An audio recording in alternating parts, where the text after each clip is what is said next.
Greg Lays here in Ginger Valley's nursery. Well, here I am with a basket of fruit in my hands, and that's because today we're going to talk about how to grow your own fruit in your own yard. We're going to talk about apples and peaches and cherries, and we're going to talk about grapes and all the other kinds of berries. So it's not that hard to grow fruit. You see, I've got a container of root stimulator here.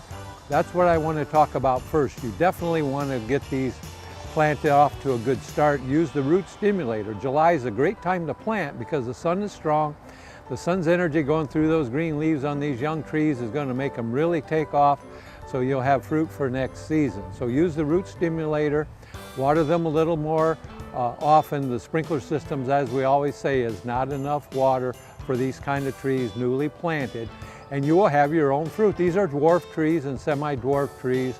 As far as the apple trees and the peach trees and the cherry trees, they only get about 10 to 14 feet tall. So one could go just as a decorative tree in the front yard, say, or you could make a whole row of them when you got a little more acreage. You don't have to really have an orchard per se.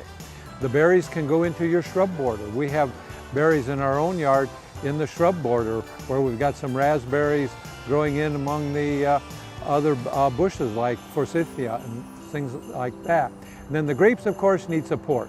The grapes need to have support along a fence or a trellis or certainly a grape arbor, but many of us have fences, and it's a nice way to put something against that fence and soften that look of that fence, especially if it's a cyclone fence. But anyway, the grapes need to trail along something. Very easy to take care of, very easy to have a good harvest. So fruits for the backyard, come to Ginger Valley and see our selection.